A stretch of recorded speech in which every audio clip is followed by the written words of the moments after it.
ideia dessa apresentação do Lucas é dar uma contextualizada, porque agora a gente vai dividir vocês em grupos e a gente vai dividir e vocês respondam perguntas e vai funcionar da seguinte forma: cada grupo vai responder uma questão, essa questão vai ter que ser respondida em 5 minutos, certo? Vai apresentar a resposta e os outros grupos podem acrescentar a resposta. E aí a gente vai trazer também subsídios para a gente ir discutindo esse assunto junto com vocês, certo? Quando a gente leu a pergunta, pareceu um pouco assim, fechada a questão física, quais problemas físicos, porque até atualmente não são tantos problemas físicos realmente que se acarretam com uma tatuagem ou um piercing, a não ser que, assim, alguns casos que a gente conhece de quem botou um piercing na orelha e, por exemplo, entortou a orelha, realmente, porque pode acontecer, a pessoa fica com problema auditivo. Tem uma parte do orelha ou um problema de infeccionar, mas isso é realmente muito raro de acontecer se as pessoas tomarem os cuidados devidos. Então, a gente falou sobre realmente problemas que podem acarretar fazer uma tatuagem ou um piercing. Então, a gente conversou que esses problemas físicos, né, de pegar alguma doença, é pouco provável hoje em dia se fizer num local confiável. E aí é só uma questão de procurar, né? E a gente conversou também sobre problemas psicológicos, porque hoje em dia as pessoas fazem muita tatuagem ou colocam algum piercing, apesar de poder remover, né, e não ficar nenhuma sequela, simplesmente por uma questão de moda.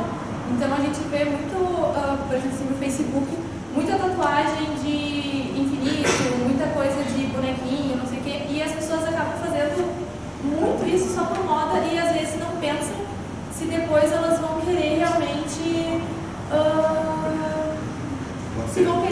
manter, sabe? E se for uma coisa pensada, tudo bem, mas se não, isso pode ser um problema depois. O que mais? E também problema de preconceito.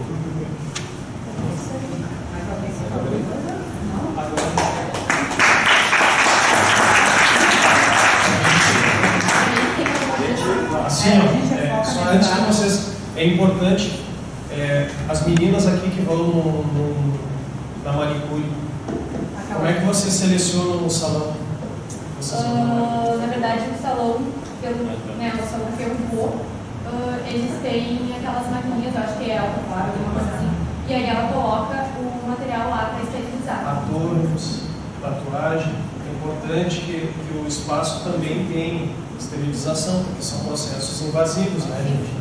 Então, tem algumas manicures também que elas têm aqueles, são próprios de cada cliente, o alicate próprio de cada cliente, são pecinhas que elas tiram e encaixam, então cada um tem o seu. E outro problema também é a lixa, mas as pessoas nem pensam na lixa, só que a lixa também tem. Hoje em dia, como já tem uma máquina para fazer a tatuagem, tem uma agulha removível e essas são extremamente descartáveis. As pessoas, elas compram milhares de agulhas e daí sempre que elas vão fazer um novo tatuando, tatuar uma outra pessoa, eles trocam uma agulha e eles esterilizam todo o equipamento com... Vocês vão ficar impressionados com isso. Hoje em dia, as pessoas, elas esterilizam as coisas com radioatividade. Eles irradiam alguma coisa com material radioativo e daí esterilizam. O suficiente para não contaminar o negócio e já deixar tudo esterilizado. Eles têm equipamento. E tipo, eles têm todo o cuidado, é quase 0% esse negócio de pegar hepatite, pegar AIDS, assim. Mas vocês também poderiam falar sobre os psicológicos. Agora o Gabriel vai dar a resposta subsídio. É importante que se verifique isso, né? Olha que não é todo laboratório, todo local que faz tatuagem que tem toda essa estrutura. Como todo salãozinho de beleza, nem todo salãozinho tem o autoclave, tem. Então é importante, sim, a gente tem que cuidar do nosso corpinho físico, né? Então, quando a gente vai fazer uma tatuagem, também tem que olhar com muito cuidado aonde a gente vai fazer. Se for dar uma olhadinha no Google, em imagens de problemas com piercing, tatuagem, o número de problemas em jovens é muito grande, não é pequeno assim como vocês imaginam. Talvez o negócio seja bem abafado, não seja tão divulgado, mas se vocês pesquisarem, vocês vão ver coisas muito feias. Rostos deformados.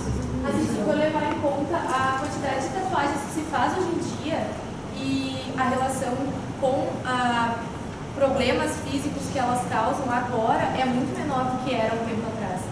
Mas É só uma questão de tu querer abrir o bolso para fazer uma tatuagem num lugar decente e que realmente tu veja que tem um local. Exato, é o grande problema, assim, porque a maioria dos pais não concorda e os jovens querem. E aí o que acontece? Os jovens não têm dinheiro. Vão num lugar mais barato que um amigo de diplomista, que daí não tem todo esse processo, né? Então esse que é o grande problema, porque quando chegar nos 18, 19 anos já viu que aquilo que era moda aos 16 já passou. Assim, é que nem tu disse, tem que prestar muita atenção, mas já dos 40, 45, será que vai ser legal, né? Ter aquilo assim no pulso, no braço, né?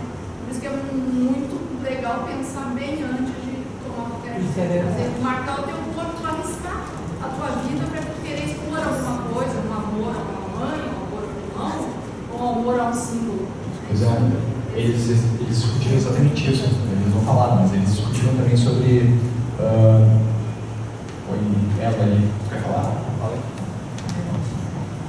Nós colocamos também que é muito a relação do modismo, de participar de um grupo, que eu tenho que me igualar ao outro.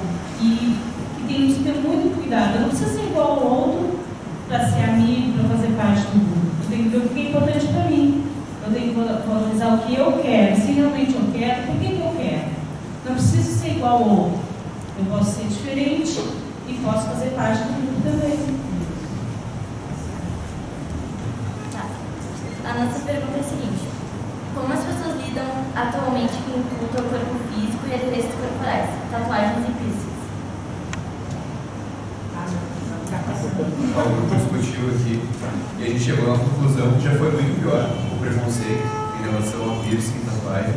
Porém, a gente ainda conhece até casos de empresas que não contratam pessoas que têm tatuagens, que têm piercings aparentes, porque é a política da empresa e eles simplesmente não contratam. Mas a gente também chegou no consenso que só porque a pessoa tem alguma tatuagem, tem um piercing, não reflete o que ela tem de moral, o que ela tem de bom dentro dela e qual é a índole dela. É uma questão que ela escolheu para tatuar, independente, mas tem muitas pessoas com preconceito ainda. E também depende muito do grupo que a pessoa está inserida, né? Que ela vai ser julgada por ter uma tatuagem. Por exemplo, se tu convive só com pessoas que usam, que têm tatuagem e que não se importam com isso, que é uma coisa natural, para essa pessoa o preconceito não vai ser tão evidente, por causa que ela convive com pessoas que acham isso natural. Mas outras pessoas que não estão, que vão procurar nenhum emprego, como o Marcelo disse, já tem que pensar, mas eu não posso ser tatuado de tal lugar, por causa que não vão me contratar e não sei o que, blá blá blá. Entende? É uma coisa que depende, varia de cada grupo assim, que tu convive, cada lugar na sociedade que tu está inserido. E como o Marcelo falou do exemplo de não contratar, que nem tu vai numa empresa, eles vão te contratar porque tu vai ter uma tatuagem no pescoço. Só que o preconceito vem que ele não te contrata porque as pessoas que frequentam essa empresa, esse local, já tem um preconceito com tatuagens. Ele não vai botar alguém que tem uma tatuagem por causa das outras pessoas. Então não é só o dono da empresa, e sim as pessoas que frequentam esse lugar, as pessoas que vão lá e compram o produto desse lugar. É uma coisa maior, assim, não é só a culpa do dono da pessoa que tem que contratar, é as pessoas que frequentam o lugar. É que nem a gente estava falando, ele estava falando ali que as empresas não aceitam muito a tatuagem, mas é que a maioria das pessoas que opinam por usar a tatuagem no seu corpo, eles trabalham nessa área da tatuagem, né? Ou como a gente estava falando, que tem uns que abusam, usando umas bolas assim, colocando dentro da pele, isso daí já foge um pouco já é um pouco um abuso, né, do corpo. Mais alguma colocação? Não. Certo. Alguém quer dizer alguma coisa? Um exemplo bom foi o que o próprio Lorenzo fez no teatro ali, que ele era um empresário e que ele queria enfrentar a empresa, a política, e ia indicar alguém que tatuava. São como o exemplo que o Rodrigo usou, muitas vezes empresário, a pessoa que comanda uma empresa, uma instituição, não contrata não por ela, mas pelo público que vai frequentar o local. Por exemplo, foi por Lourenço fez dizendo que iria enfrentar as pessoas e a cultura da empresa para tentar contratar as pessoas. Fazer o subsídio, tá? Na visão espírita diz, não há proibição. Na pergunta 843 do Livro dos Espíritos, tem o homem o livre-arbítrio dos seus atos, pois que tem a liberdade de pensar, tem igualmente a de obrar. Sem o livre-arbítrio, o homem seria máquina. Mas há responsabilidade. Na pergunta 725, que se deve pensar das mutilações operadas no corpo do homem ou dos animais? A que propósito semelhante questão? Ainda uma vez, inquirir sempre vós mesmos se é útil aquilo de que porventura se trate. A Deus não pode agradar o que seja inútil, e o que for nocivo lhe será sempre desagradável. Porque ficais sabendo? Deus só é sensível aos sentimentos que elevam para ele a alma, obedecendo-lhe a lei e não a violando. É que podereis forrar-vos ao jugo da vossa matéria terrestre. No Livro dos Espíritos. Então, é o que está aqui, como diz o Livro dos Espíritos, uma palavra bonita, e como já foi falado aqui, não é a questão da tatuagem que vai fazer a pessoa ser ruim ou boa. A questão é o que a gente está fazendo agradável aos olhos de Deus. É a questão das nossas obras. E quando a gente chegar lá do outro lado, eles não vão olhar se a gente era rico, pobre, bonito, isso, aquele outro, se a gente fez muita obra de caridade. Eles vão olhar realmente o que a gente reformou em nós, a questão de pensamentos, atitudes, para melhorar a nossa vida. Eu queria dizer também que, como vocês puderam ver nisso aqui, caiu no Luísa do Velho, que conhece a árvore dos frutos. Então, a gente vai ter aquela árvorezinha, o Eric, digamos assim, e daí o Eric ele tem os seus frutos. E daí a gente vai reconhecer se o Eric é uma árvore boa ou não pelos frutos do Eric. É isso aí mesmo. Aí, resumindo, a doutrina espírita não se coloca contra nada, ela apenas orienta. Colocamos aqui o que acreditamos ser a maneira certa de agirmos para não sofrermos no futuro. Mas a decisão de seguir ou não, deixamos a critério de cada um. Primamos pelo livre-arbítrio. Não é a tatuagem que mostrará o caráter de uma pessoa, apesar que há certos desenhos funestos, sensuais, com palavreados chulos, que poderão ser formadores de preconceito, além de atrair os espíritos funestos, sensualistas, que marcarão a psicosfera mental e perispiritual, onde a pessoa poderá levar após a sua desencarnação. A doutrina pede também cuidado com o corpo físico, e certas atitudes são verdadeiras agressões que muitas vezes ferem a parte adornada, causando danos irreversíveis ao corpo físico. Como a gente está falando também de preconceito muito hoje, aconteceu com a última novela que foi passada, né?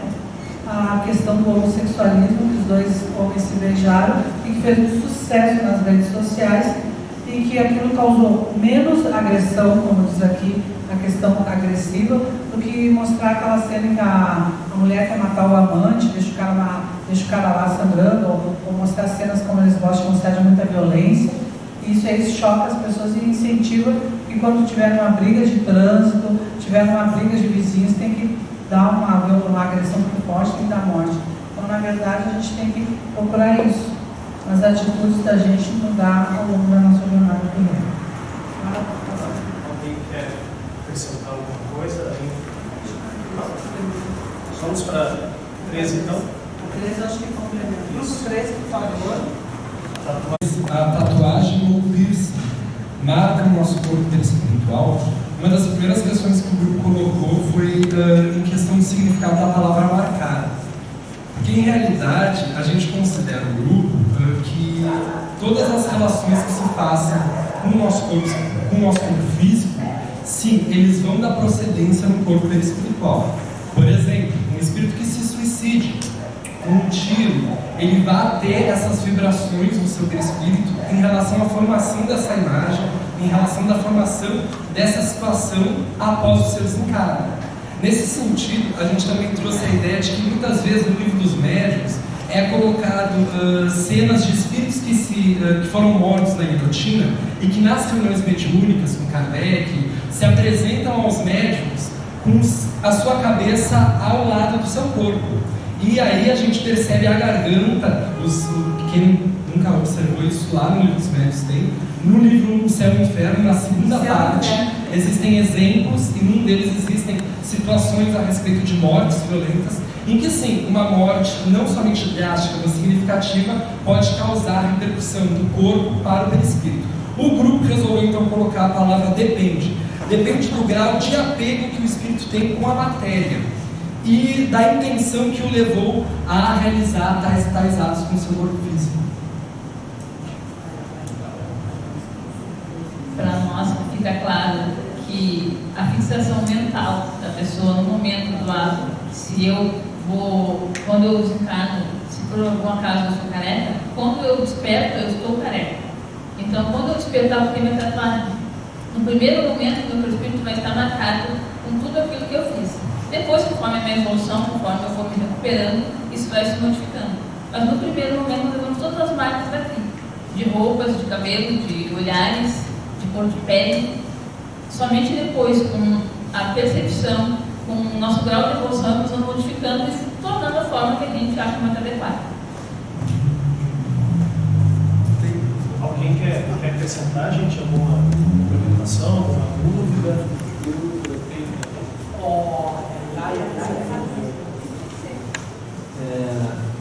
Nós sabemos que há uma formação fluídica feita pelo espírito chamada de ideoplastia, ou seja, o espírito dá forma ao seu espírito conforme ele se imagina ser, isso depois de desencarnar. Então, a pergunta que eu tenho para vocês é o seguinte: essa formação, né, do perispírito logo após o desencarne, seja como um exemplo que o Rudá deu, né, de uma morte pela guilhotina, ou de uma pessoa que tem alguma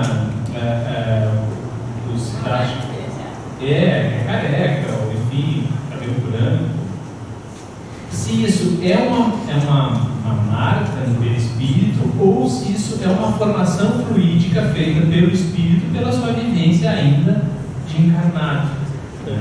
Essa é a minha pergunta que eu tenho para vocês, não sei se ficou claro, se vocês entenderam. Para ser uma marca, tem que ter uma fixação mental maior do espírito naquilo que ele está idealizando, que ele está visualizando.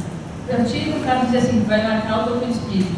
Tu tem que, por exemplo, a tua calvície tem que ter te abalado muito durante a tua vida para ela estar marcada em ti. Se não tem uma fixação mental, não tem essa marca.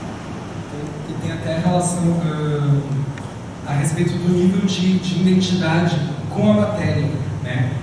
Tu falaste da questão da fluidificação, da criação mental em relação a esses fluidos, né?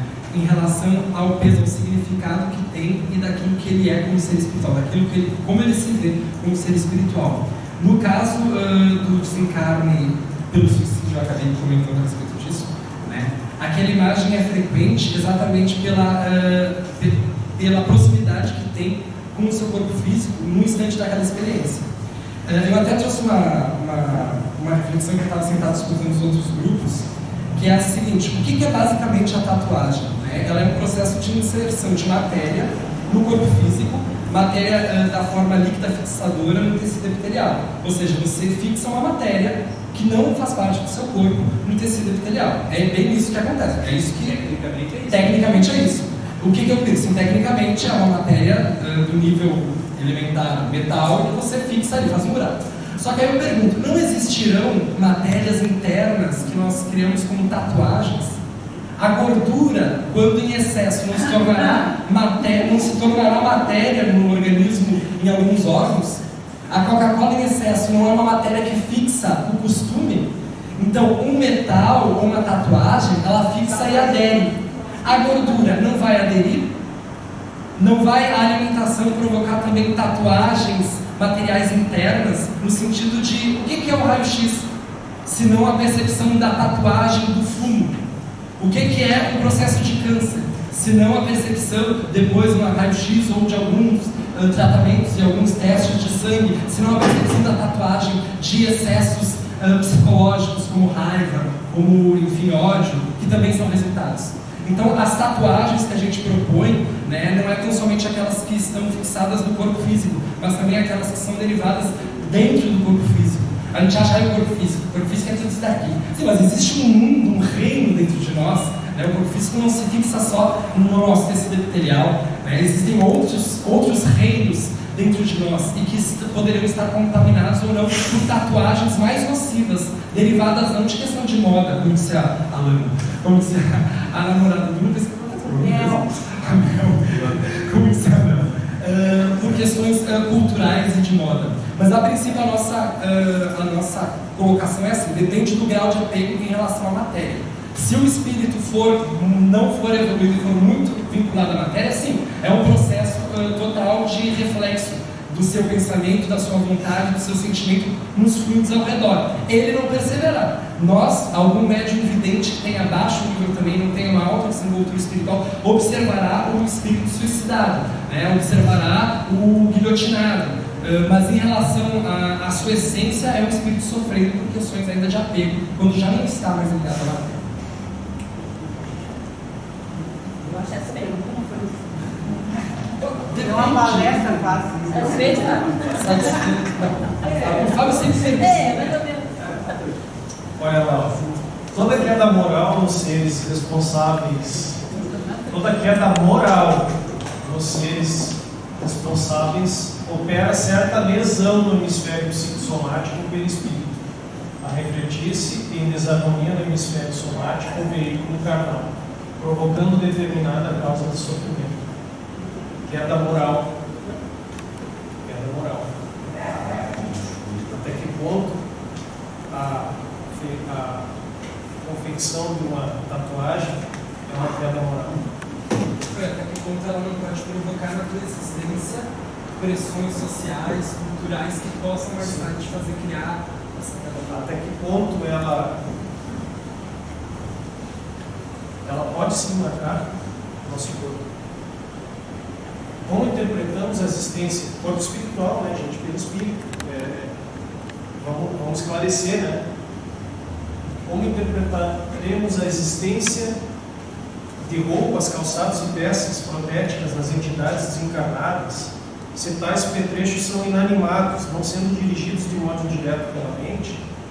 A mente não comanda as moléculas de algodão do vestuário de que se serve, mas pode usá-las segundo essas necessidades no mundo. Ocorre mesmo no plano espiritual, em que nos utilizamos das possibilidades ao nosso alcance para atender a esse ou aquele imperativo. A gente cortou o nosso braço, ficamos com uma cicatriz, a gente desencarna, essa cicatriz ela não deu um impacto moral no nosso corpo.